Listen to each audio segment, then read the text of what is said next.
আসসালামু আলাইকুম। আমি মারুফা আক্তার, ব্লগে আপনাদের সবাইকে স্বাগতম। আশা করি আমার ভাইয়া, আপুরা এবং আন্টিরা যে যেখান থেকে ভিডিওটি দেখছেন সবাই ভালো আছেন। আলহামদুলিল্লাহ, আমিও আমার পরিজনদের নিয়ে ভালো আছি। সকালে ঘুম থেকে উঠলাম, প্রচুর পরিমাণে বৃষ্টি হচ্ছে বাইরে। মেয়েদেরকেও ঘুম থেকে উঠিয়ে দিলাম। তখন ভাবলাম তো একটু ভিডিও করে নিই। মনে হচ্ছে গাছগুলো গোসল করতেছে, খুব সুন্দর লাগতেছিল। এরপর অফ ক্যামেরায় নাস্তাটা বানিয়ে নিলাম। নাস্তায় ছিল পরোটা, ডিম ভাজা এবং রং চা।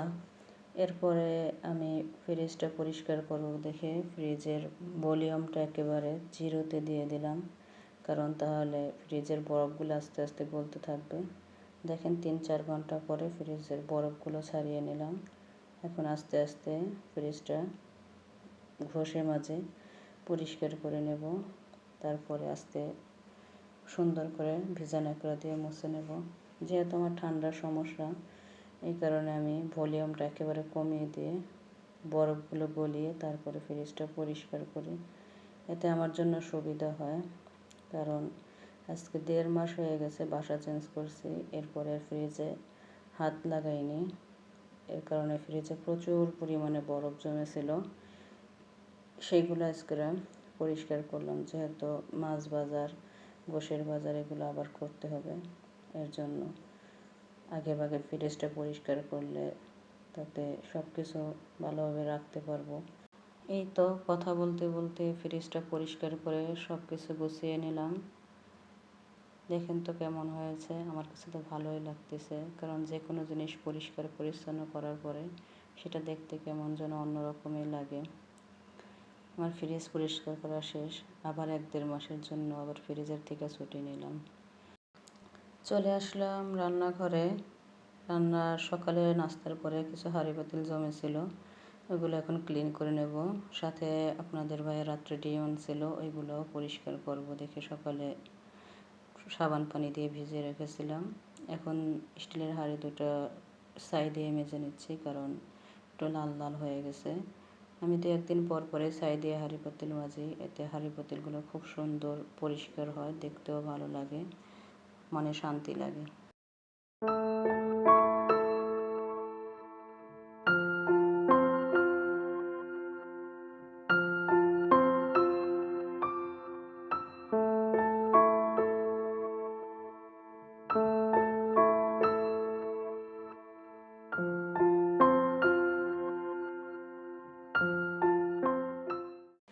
সাথের কাজ সাথে সাথে করে ফেললে আর কোনো ঝামেলা থাকে না, যেহেতু একটু পরে আমার বুয়া চলে আসবে। এর জন্য আমি চেষ্টা করি সবসময়ের জন্য সে আসার আগে আমার যা যা ক্লিন করার তা সেগুলো ক্লিন করে নিতে। নাহলে দেখা যায় ঘর পরিষ্কার করার পরে ক্লিন করলে ঘর আবার নোংরা হয়ে যায়। যেহেতু ছোটো বাচ্চার ঘর, একটু পরেই নোংরা হয়ে যাবে, আবার আমার বারবার পরিষ্কার করতে হবে। এর জন্য সে আসার আগেই যথাসম্ভব চেষ্টা করি সব কাজগুলো ক্লিন করতে। যেহেতু আমি মানুষ একা, সব দিক আমার একাই সামলাতে হয়, এর জন্য সাথের কাজ সাথে করি। এতে আমার জন্য সুবিধা হয়। আর কাজ জমায়ে রাখলে দেখা যায় এগুলো একসাথে করতে গেলেও অনেক ঝামেলা হয়ে যায়। এর জন্য আমি সবসময় এভাবেই কাজ করে থাকি।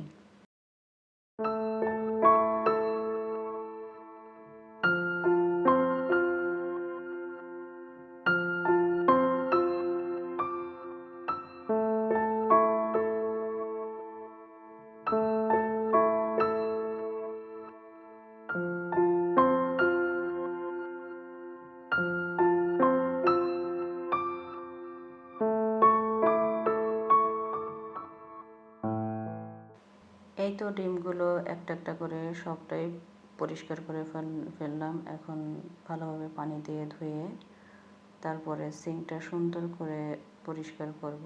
আর ডিম আমি ধুয়ে এভাবে জালিতে করেই রাখি, ফ্রিজে রাখি না, কারণ ডিমে প্রচুর পরিমাণে ব্যাকটেরিয়া থাকে।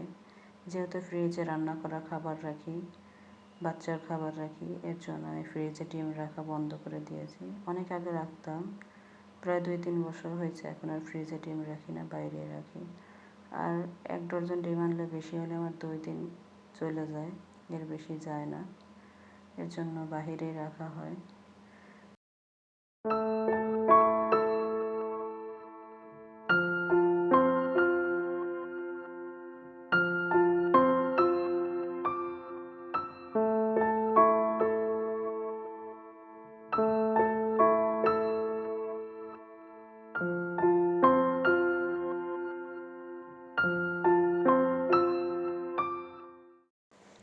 এই দেখেন আমার ছোট কাজের লোক দুইটা কাজ করতে চলে আসছে।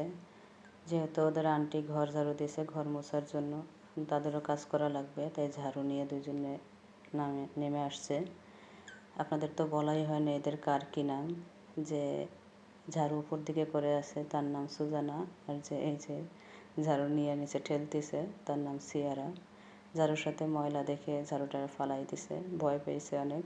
এখন সে আমার দিকে তাকায় বলতেছে মাম্মা কি দেখছে, ভয় পেয়েছে। আমি বলছি ভাও ওটা ধরে না, এর জন্য আমার দিক তাকাই রয়েছে। সারাক্ষণ এইভাবে দুষ্টুমি করতে থাকে, কি আর করার, এদের নিয়ে আমার দিন কেটে যায়। আল্লাহ পাক এদের সুস্থ রাখুক সেই দোয়াই করি, আপনারাও দোয়া করবেন। দেখেন দুষ্টুমি কাকে বলে, দুষ্টুর শিরোমণি। চলে আসলাম সন্ধ্যার পরে। আজকে আমি একটা বড় সমস্যার সমাধান করছি। এটা আমার জন্য বড়, হয়তো অন্য কারোর জন্য তেমন কোনো সমস্যাই না। আমি যেহেতু নতুন বাসায় উঠছি, নতুন বাসায় কোনো রুমের সামনে পর্দা লাগানোর সিস্টেম ছিল না, তাই একটু বুদ্ধি খাটাইলাম। দুইটা করে পেরেক লাগাইয়া এলাস্টিক দিয়ে পর্দাগুলো লাগিয়ে নিলাম। দেখেন আপুরা, আমার পুরা রুমের লুকটাই চেঞ্জ হয়ে গিয়েছে, ঘরের লুকটাই চেঞ্জ হয়ে গিয়েছে, কারণ এখন দেখতে অনেক সুন্দর লাগে। বিগত ভিডিওগুলোতে আপনারা হয়তো খেয়াল করেছেন আমার রুমের সামনে পর্দা ছিল না, দেখতে খুবই বিরক্ত লাগছিল। একজন মানুষ আসলে মেয়ের বেডরুমের দরজা বন্ধ করে যে মেইন ডোর খোলা লাগতো, কারণ আমার মেয়ে যেহেতু পর্দা করে খুবই সাবধানতা অবলম্বন করে আমার চলতে হয়। আপুরা অবশ্যই আমাকে জানাবেন আমার এই বুদ্ধিটা কেমন হয়েছে। এরপর চলে আসলাম রাতে রান্না করার জন্য। আজকে রান্নায় থাকবে পাঙ্গাস মাছ ভাজা, তার সাথে আচারি বেগুন, খুব মজাদার একটি রেসিপি। তার সাথে থাকবে আমার পছন্দের ধন্দল ভাজি।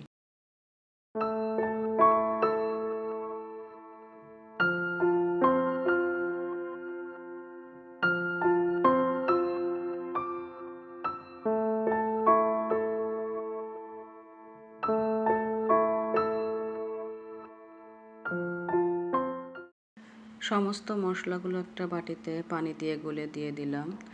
এরপর দিয়ে দেব তেঁতুলের কাঠ, যেহেতু আচারি বেগুন তেঁতুলের কাঠ দিতে হবে, আর নাইলে ভালো লাগবে না। আর এর ভিতরে আমি অফ ক্যামেরায় আস্ত আচারের মশলাও দিয়ে দিয়েছি, যেটা পাঁচফোড়ন ওইটা। এখন মশলাটা খুব সুন্দরভাবে কষিয়ে এর ভিতরে বেগুনগুলো দিয়ে দেব। এটা অনেকেই অনেকভাবে রান্না করে, কিন্তু আমি আমার মতো করে রান্না করতেছি। বেগুনগুলো দিয়ে এখন আর নাড়াচাড়া করব না, সামান্য পানি দিয়ে এটা ফ্রাই প্যানটা একটু হাত দিয়ে দুলিয়ে দেব, তাহলেই হয়ে যাবে। কারণ নাড়াচাড়া করতে গেলে বেগুনগুলো তো খুব সফট ভেঙে যাবে, এর জন্য আমি আর খুন্তি দিয়ে নাড়ব না।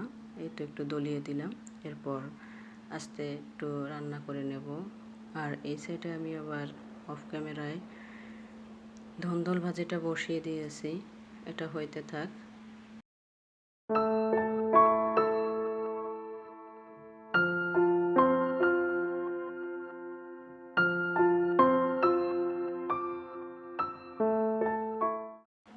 এই তো আমার বেগুন রান্না প্রায় শেষের দিকে। আমি এর ভিতরে একটু সামান্য চিনি দিয়ে দিলাম, যেহেতু আচারি বেগুন টক ঝাল একটা স্বাদ আছে, সেটা সমন্বয় করার জন্যই চিনিটুকু দেওয়া। ভিডিওর এই পর্যায়ে এসে একটি কথাই বলবো, যদি ভিডিওর এই পর্যন্ত কেউ দেখে থাকেন, কারো কাছে ভিডিওর কোনো অংশ একটুও ভালো লেগে থাকে, তাহলে প্লিজ একটা লাইক দিয়ে দেবেন। আর যদি বেশি ভালো লেগে থাকে তাহলে চ্যানেলটি সাবস্ক্রাইব করে আমার সাথেই থাকবেন, আর অল নোটিফিকেশন অন করে রাখবেন। যদি আমি ভিডিও ছাড়ি সাথে সাথে আপনার কাছে পৌঁছে যাবে। এই তো আমার বেগুন রান্না শেষ। আমি একটু ভালো দেখানোর জন্য একটু সাদা তেল দিয়ে দিচ্ছি, সাথে আমার মেয়েও দিয়ে দিচ্ছে। সে তো এটা দেখে পাগল হয়ে গেছে, সে এক্ষুনি ভাত খাবে। আমি বললাম তুমি নামাজ পড়ে আসো, তারপরে খাও। বলছে না আম্মু, আমি আগে ভাত খাবো, তারপর নামাজ পড়বো। আমার সারা ঘর আচার আচার হয়ে গেছে। তাই আমি আমার মেয়েকে খাবার দিতে দিতে আপনাদের কাছ থেকে বিদায় নিচ্ছি। ও হ্যাঁ, আপনারা বলবেন আমার বেগুনের রেসিপিটা কেমন হয়েছে। যদি ভালো লেগে থাকে তাহলে কমেন্টসে অবশ্যই জানিয়ে দেবেন। তাহলে আপনারা সবাই ভালো থাকুন, সুস্থ থাকুন, নিরাপদে থাকুন, আমাদের জন্য দোয়া করুন। আসসালামু আলাইকুম ওয়া রাহমাতুল্লাহি ওয়া বারাকাতুহু।